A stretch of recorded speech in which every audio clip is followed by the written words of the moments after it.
Hi எல்லாருக்கும் வணக்கம். Welcome to living and winning. அதாவது இப்போது நம்ம எப்போவுமே ரிலேஷன்ஷிப் ப்ராப்ளத்துக்காக மட்டும்தான் லா ஆஃப் அட்ராக்ஷன் கிட்ட வரீங்களான்னு கேட்டால் கண்டிப்பாக ஆமாம்.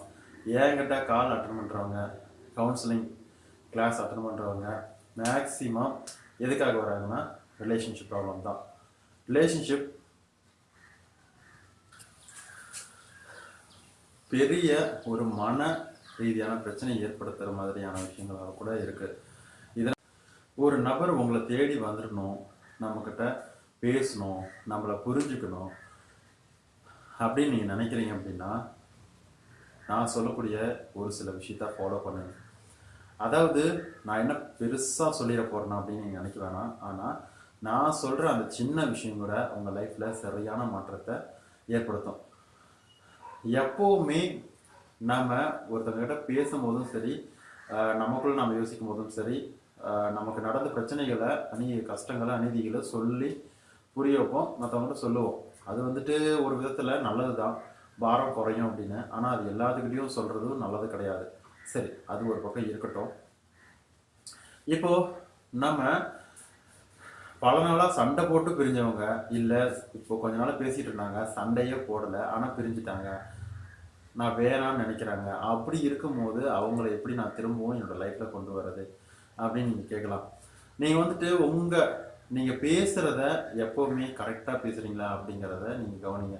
அதாவது எடுத்தோம் கவுத்தோன்னு பேசுகிறது, அப்புறம் டக்குன்னு அடுத்தவங்க மனசு கஷ்டப்படுவாங்களா அப்படின்னு தெரியாமையே பேசுகிறது, இந்த மாதிரிலாம் பேசக்கூடாது. ஸோ அதையும் பார்த்துக்கோங்க. ரெண்டாவது, உங்கள்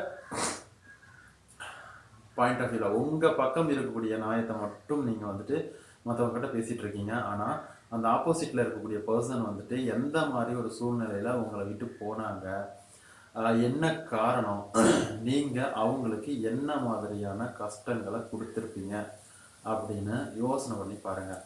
சிம்பிளாக சொல்லணும் அப்படின்னா, என்னை விட்டுட்டு ஒருத்தங்க போயிட்டாங்க, அவங்க புரிஞ்சிக்கல, வரல அப்படின்னு சொல்லுவாங்க.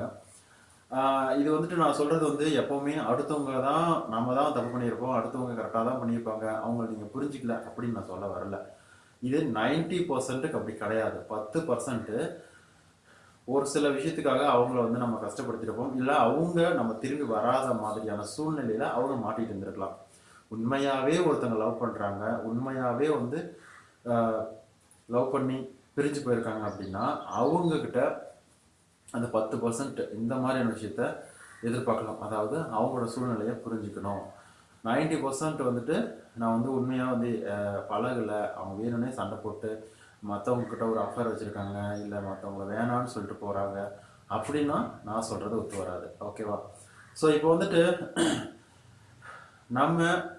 நம்மளோட விஷயத்தை பற்றியே மற்றவங்ககிட்ட பேசிகிட்டு இருக்கோம். இப்போ ஆப்போசிட்டில் இருக்கிறவங்களோட நிலைமையும் கொஞ்சம் யோசனை பண்ணி பார்க்கணும். ஸோ அப்படி பார்த்தோம் அப்படின்னா நம்ம அவங்கள புரிஞ்சுப்போம். அப்போ அவங்க திரும்பி வருவாங்களா வரமாட்டாங்களா அப்படிங்கிறத நம்ம அதிகமாக நினச்சி கவலைப்பட மாட்டோம். சரிங்களா? சரி, ஏதோ ஒரு விஷயத்துக்காக தான் கஷ்டப்படுத்திட்டு போயிருக்காங்க, திரும்பி வருவாங்க, வெயிட் பண்ணுவோம் அப்படின்னு சொல்லிட்டு லெட் இட் கோ பண்ணுங்க. அதாவது வந்தால் வரட்டும், வராட்டி போட்டோம் அப்படின்னு சொல்லி நீங்கள் எப்போ விடுறீங்களோ அன்னைக்கு தான் அவங்க திரும்பி வருவாங்க. ஓகேவா? இப்போது என்கிட்ட கவுன்சிலிங் எடுக்கிறவங்க மேக்ஸிமம் ஒரு பொண்ணாக இருக்கட்டும், பையனாக இருக்கட்டும், இல்லை ஒரு 30-40 வயசு இருக்கக்கூடிய ஃபேமிலியில் ப்ராப்ளமு, ஹஸ்பண்ட் ஒய்ஃப் பிரச்சனை, இந்த மாதிரி இருக்கிறவங்கக்கிட்ட கூட இருக்கட்டும், அவங்க காலை ஸ்டார்ட் பண்ண உடனே என்ன சொல்கிறாங்க, எனக்கு இந்த மாதிரி பிரச்சனை, அவங்க திரும்பி வரணும், நான் திரும்பி என்னோடய லைஃப்பில் கொண்டு வரணும் அப்படிங்கிறத சொல்கிறாங்க. மீதி 50 நிமிஷமே என்ன சொல்கிறாங்கன்னா அவங்களுக்கு நடந்த கஷ்டங்கள், சோகங்கள், அதை எப்படி சொல்லிட்டு போகலாம் அப்படிங்கிற மாதிரி தான் சொல்கிறாங்க. நீங்கள் ஒன்று கேட்கலாம், இதெல்லாம் சொன்னாதாங்க உங்களுக்கு தெரியும், அது எப்படி நீங்கள் சொல்கிறதே தப்புன்னு சொல்கிறீங்களா அப்படின்னு நீங்கள் கேட்கலாம். கரெக்டு தான். ஆனால் நீங்கள் சொல்லி தான் ஆகணும், நான் கேட்டு தான் ஆகணும். ஆனால் என்கிட்ட சொல்கிறது தப்பு இல்லை.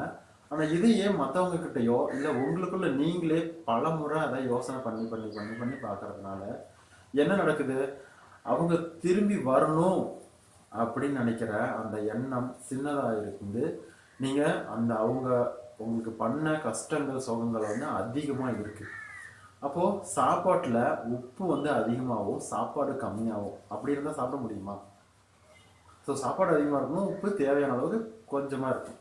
அது மாதிரி தான் அவங்க பண்ண கஷ்டங்களை வந்துட்டு சரி ஓகே பண்ணிட்டாங்க, நமக்கு நம்மளோட லவ்வர் தான் பண்ணியிருக்காங்க, ஹஸ்பண்ட் தான் பண்ணியிருக்காங்க, ஒய்ஃப் தான் பண்ணியிருக்காங்க,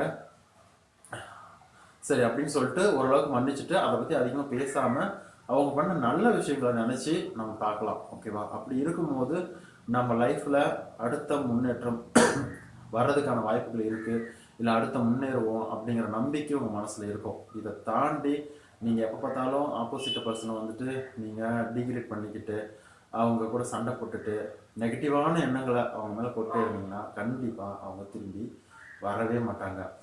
நம்ம வந்து ஒரு தடவை ஒருத்தர்கிட்ட ஒரு தடவை பேசலாம், 2 தடவை பேசலாம், திரும்ப திரும்ப அந்த விஷயத்த அடுத்தவங்ககிட்ட சொல்லும் போது கேட்குறவங்களும் டென்ஷன் ஆயிடுவாங்க, நீங்கள் சொல்கிறவங்களுக்கும் அந்த மனசில் அந்த தப்பான எண்ணங்கள் தான் மனசில் பதியும். ஸோ வந்து நீங்கள் அதை ஸ்டாப் பண்ணுங்க. லா ஆஃப் அட்ராக்ஷனில் பேசிக்கான ரூல் என்ன அப்படின்னா பாசிட்டிவ் திங்கிங்கு, பாசிட்டிவாக நெகட்டிவாக, இதுதான் விஷயம், வேற எதுவுமே இல்லை. அதாவது வேணுமா வேணாமா அப்படிங்கிறது மட்டும்தான். ஓகேவா? ஸோ அதை மனசில் வச்சுக்கோங்க. நீங்கள் என்ன பேசுகிறீங்க, நீங்கள் என்ன யோசிக்கிறீங்க, அதை பேஸ் பண்ணி தான் உங்களை சுற்றி ரியாலிட்டியில் நடக்கும். ஓகேவா? 3வது, நீங்கள் அதிகமாக ஃபோனை, என்னோட பர்சனல் அசஜஷன் என்ன அப்படின்னா அதிகமாக ஃபோன் யூஸ் பண்ணாதீங்க. அப்படின்னா நான் ஃபோனை சுவிட்ச் ஆஃப் பண்ணி வைக்க சொல்லலை. நீங்கள் ஒரு பர் டேல ஒரு 2 மணி நேரம் இல்லை 1 மணி நேரம் உங்கள் ஃபோன், உங்கள் கையில் ஃபோன் இருக்கக்கூடாது. நீங்கள் வீட்டில் இருக்கணும், ஆனால் ஃபோன் வந்து உங்கள் கையில் இருக்கக்கூடாது. நீங்கள் வந்து சார்ஜ் போகிற இடத்துலையோ இல்லை ஒரு ஒரு அதாவது ஃபோன் அடித்தா கேட்குற தூரத்தில் நீங்கள் ஃபோனை வச்சுட்டு நீங்கள் தூரத்தில் டிஸ்டன்ஸ் இருக்கணும். ஓகேவா? அப்படி இருக்கும்போது தான் நிறைய ஐடியாக்கள் வந்து உங்களுக்கு வரும். சரியா? லைஃப்பில் என்ன பண்ணலாம், அடுத்தது என்ன பண்ணலாம் அப்படின்னு. நீங்கள் வந்து மேக்ஸிமம் இந்த மீடியா வந்து அவாய்ட் பண்ணுங்கள். ஒரு 1 hour 2 hour ஒரு ஃபோன் யூஸ் பண்ணுறது, ஃபேஸ்புக்கு, ரீலு, ஷார்ட்ஸு, அப்புறம் டிவி, செய்தி, இது எல்லாத்தையுமே ஒரு 1 மணி நேரம் 2 மணி நேரம் வந்து நீங்கள் அவாய்ட் பண்ணியே தீரணும். அது இருக்கிறதுனால தான் நம்ம மைண்ட் வந்து ரொம்ப டிப்ரெஷன் ஆகி நம்ம வந்துட்டு எந்த விஷயத்தையுமே யோசிக்க முடியறதில்ல. பர்சனலாக நமக்கு நடக்கக்கூடிய பிரச்சனையில் என்ன சொல்யூஷன் கொடுக்கணும், என்ன அது எப்படி சால்வ் பண்ணலாம் அப்படிங்கிறத கூட செய்ய முடியாத, யோசிக்க முடியாத அளவுக்கு நம்ம மைண்ட் வந்து ஒரு ஃபோன்லேயோ இல்லை ஒரு ஃபேஸ்புக்லேயோ அதில் வந்து அடிமையாக இருக்குது. ஓகே? ஸோ வந்து நீங்கள் என்ன பண்ணணும் அப்படின்னா ஃபோனு வந்தால் ரிங் ஆகுதுன்னா தெரிகிற அளவுக்கு ஃபோனை டிஸ்டன்ஸில் வச்சுருங்க. ஒரு சார்ஜ் போடுற இடத்துலையோ ஒரு பெட்லேயோ சோஃபாலையோ ஏதோ ஒரு இடத்துல வச்சுருங்க. ஆனால் நீங்கள் ஒரு வேலையை பண்ணுங்கள். அந்த டைமில் உங்களுக்கு ப்ராப்ளத்துக்கான சொல்யூஷனை தேடுங்க. அதாவது நம்ம பணம் சம்பாதிக்க அடுத்தது என்ன பண்ணலாம், நம்ம பிஸ்னஸை இன்க்ரீஸ் பண்ணுறதுக்கு என்ன பண்ணலாம், அதுக்கப்புறம் ரிலேஷன்ஷிப்பை சரி பண்ணுறதுக்கு என்ன பண்ணலாம், அப்புறம் நம்மளோட வேலையை கிடைக்கிறதுக்கு நம்ம என்ன நிறைய இன்டர்வியூ அட்டன் பண்ணலாம், என்ன பண்ணலாம் அப்படிங்கிறத நீங்கள் மனசுக்கிட்ட ஒரு கேள்வியாக கேட்டிங்கன்னா இன்னைக்கு வந்து உங்களுக்கு ஐடியா வராமல் இருக்கலாங்க. நான் சொல்கிற மாதிரி தொடர்ந்து பண்ணீங்க அப்படின்னா கண்டிப்பாக உங்களுக்கு அந்த ஐடியா வரும். நீங்கள் பர்சனலாக ஒர்க் பண்ணுங்கள், ஏதோ ஒரு வீட்டு வேலை செய்யுங்க. அந்த டைமில் ஃபோன் வச்சுட்டு இருக்காம தூரமாக வச்சுட்டு நீங்கள் வந்துட்டு உங்களுக்கு தேவையான அந்த கொஸ்டினை மட்டும் கேளுங்க. ஆட்டோமேட்டிக்காக உங்கள் மைண்டு அதுக்கான ஆன்சரை கொடுக்கும். அதை இம்ப்ளிமெண்ட் பண்ணுங்கள். கண்டிப்பாக லைஃப்பில் இம்ப்ரூவ்மெண்ட் கிடைக்கும். அது ரொம்ப சில்லியான ஆன்சராக கூட இருக்கட்டும், ஒரு மோசமான ஒரு ஐடியாவாக கூட இருக்கும், இதெல்லாம் ஒரு ஐடியாவாடா அப்படின்னு கூட இருக்கட்டுமே, உங்கள் மைண்டை வந்து ஃபோனுக்கிட்ட கொஞ்சம் தள்ளி வைக்கும் போது உங்கள் மைண்டு நாம் லைஃப்பில் முன்னேறதுக்கு என்ன பண்ணலாம் அப்படிங்கிறத யோசிக்கும், அதுக்கான பதில் கொடுக்கும்.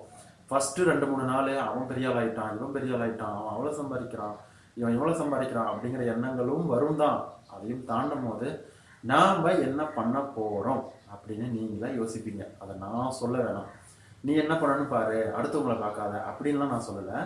ஸோ அதை நான் சொல்லவும் மாட்டேன். ஆட்டோமேட்டிக்காக உங்களுக்கே தோணும், அடுத்தவன் பண்ணிட்டான், சரி இப்போ நாம் என்ன பண்ணலாம், நாம் சம்பாதிச்சாதான் நாம் சாப்பிட முடியும், அப்போ நாம் என்ன பண்ணலாம் அப்படிங்கிறத உங்கள் மனசு உங்கள் மைண்டே உங்களுக்கு சொல்லும், அதுக்கான ஆன்சரும் சொல்லும். ஓகேவா? அதனால தான் சொல்கிறேன், ஃபோனும் மீடியாவும் அதிக நேரம் யூஸ் பண்ணாதீங்க. ஒரு டேயில் ஒரு நாளையில் 2 மணி நேரம், குறைஞ்சது 1 மணி நேரம் நீங்கள் வந்து ஃபோனை கையில் வச்சுருக்காதீங்க. நீங்கள் வந்துட்டு ஒரு சார்ஜ் போகிற இடத்துல ரெகுலராக ஃபோன் எங்கே வைப்பீங்களோ அந்த இடத்துல வச்சுட்டு நீங்கள் உங்கள் பர்சனல் ஒர்க்கை பாருங்கள். ஐ மீன் ஏதோ ஒன்று பண்ணுங்கள். அந்த டைமில் உங்கள் ப்ராப்ளத்துக்கான சொல்யூஷனை கேளுங்க, தேடுங்க, ஆட்டோமேட்டிக்காக உங்களுக்கு கிடைக்கும். சரியா? ஸோ தொடர்ந்து நம்ம வீடியோ பாருங்கள். ரெகுலராக வீடியோ வந்துக்கிட்டு தான் இருக்குது. நம்மளோட பிளேலிஸ்ட்டில் நிறைய மெத்தட்ஸ், டெக்னிக்ஸ், ப்ராக்டிசஸ் எல்லாமே வந்து நான் வச்சுருக்கேன். நம்மளோட சேனலில் சக்ஸஸ் ஸ்டோரிஸ் வரணும் அப்படின்னு நினச்சிங்க அப்படின்னா, உங்களுக்கு நடந்த லா ப்ரொடக்ஷன் ஸ்டோரியை என்னோட வாட்ஸ்அப் நம்பர் டிஸ்கிரிப்ஷனில் இருக்குது. நீங்கள் அதுக்கு ஒரு ஆடியோ ஃபார்மேட்டில் ஒரே ஸ்பீச்சாக, ஒரே வந்து ரெக்கார்டாக நீங்கள் பேசி அனுப்பலாம். உங்களோட பர்மிஷனோட நம்ம சேனலில் அப்லோட் பண்ணலாம். ரொம்ப ஒரு மோட்டிவேட்டாக இருக்கும். சப்ஸ்கிரைப் பண்ணுங்கள், லைக் பண்ணுங்கள், ஷேர் பண்ணுங்கள். ரொம்ப நன்றி.